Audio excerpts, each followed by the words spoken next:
When we talk about memory, your mind naturally probably goes to main memory, or what we call RAM, random access memory. We already discussed, however, that a CPU also has other types of memory in the form of registers and multiple levels of CPU cache. Let's first address why we have CPU cache at all. CPU cache is critical in the CPU's purpose to execute single instructions as fast as possible, meaning it optimizes performance at the cost of space and monetary value.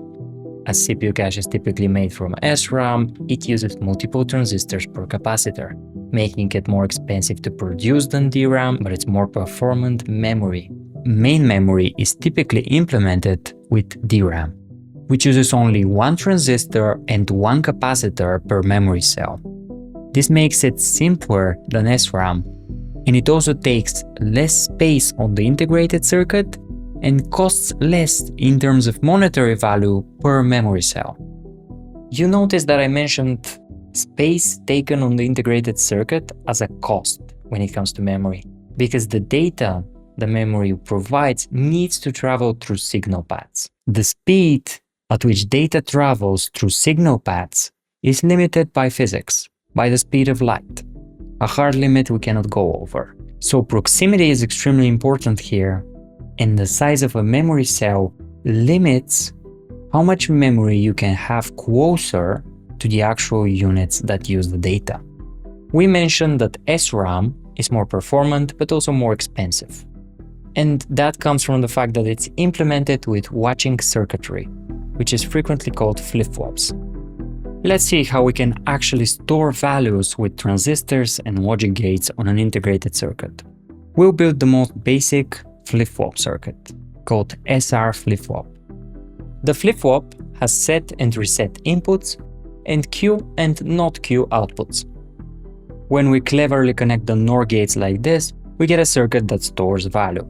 We can set the value and it will persist, and then we can reset the value and set it again as needed. We mentioned that DRAM is simpler than SRAM because it uses one transistor and one capacitor. The transistor is used to allow charging or discharging the capacitor to set it and to allow you to read the data stored in that capacitor. Millions or billions of these cells are arranged in grids to store data in your personal computer's RAM. The rows in these grids are connected with word lines, while the columns with bit lines. We can use the word line to activate a row, and then read the data from it through the bit lines. The memory module has a memory address decoder circuit that allows us to access the appropriate data from the memory cells using a memory address, usually a 32-bit or 64-bit address. On a typical modern computer with an operating system, a program doesn't get to write directly to the physical memory addresses. The operating system assigns a virtual memory space to each process. This is done for multiple reasons. First of all, security. Each process has access only to its own virtual private memory space and cannot go into other processes' memory to exploit it.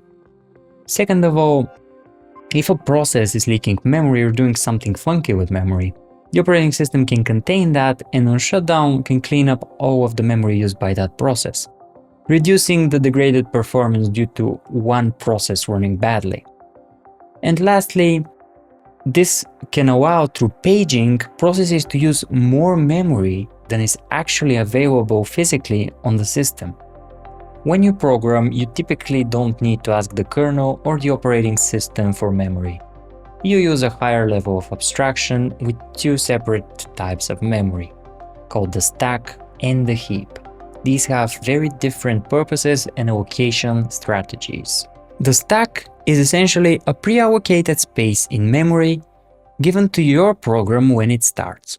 It's usually a couple of megabytes. It's called a stack because it uses a simple last-in, first-out algorithm. You push memory to it and then pop the topmost element which was lastly pushed.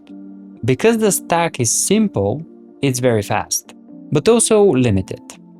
As your program executes, functions get their own stack frames, which are just pieces of the stack allocated for a specific subroutine. This varies and can not just be function per stack frame. It varies in programming environments, but in something like C, roughly speaking, a function gets its own stack frame. And within that stack frame, the function can push values to the stack, and eventually, as it executes and uses these values, it can then pop them off. Because the stack is pre-allocated with a fixed size when you start your program, you can overflow it. And this is what we call a stack overflow. The heap is a different allocation strategy. The heap allocator is entirely written in software. For example, the primary allocator used in C is malloc, implemented in glibc. The heap allocator has to request a large chunk of memory from the operating system. It has to manage it and find a suitable spot in memory for the space you requested. Then it returns an address to it. There's a lot of bookkeeping involved in that process and many instructions executed to just give you an address space, compared to the stack, where requesting memory can just cost one CPU instruction. So heap allocations are expensive, but also much more flexible than the stack. You can allocate larger amounts of memory that can outlive a function's lifetime, but that can also stab you in the back. Memory needs to be managed. In some cases, in programming languages, that needs to happen manually, and that's a huge topic, which we'll talk a lot about later. While you can choose explicitly between stack and heap memory while programming, depends on the programming language, but in most programming languages you cannot operate the CPU cache directly, only indirectly. Cache operates on the principle of locality, which means that if you load a chunk of memory and use it, the CPU will assume you will most likely need neighboring memory as well, so it will load that into the cache. This sounds simple, but it has big implications about performance and software design, and it needs to be taken into consideration. The stack is small, and the memory in it is optimized for cache locality by default, pretty much, because of how the stack functions. Because of that, you're likely to get cache hits if you use the stack. With heap, things are more nuanced. The allocator needs to find a piece of memory suitable for your data and give you an address to it. Because of that, memory in the heap can be much more scattered than the stack.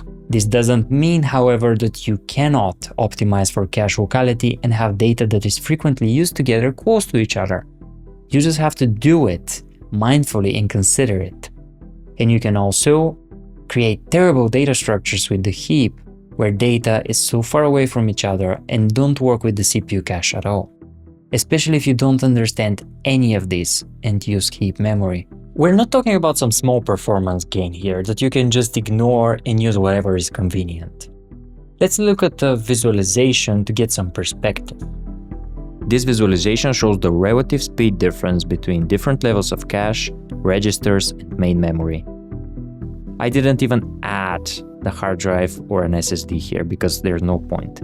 You can see that the difference in speed is orders of magnitude, so it's not negligible at all. I want to emphasize this is a very significant performance implication. Using the wrong data structures can make your software 10x, 100x slower. It's not just a meaningless flex performance optimization just in theory to make your ego better. This can be the difference between usable and unusable software, literally.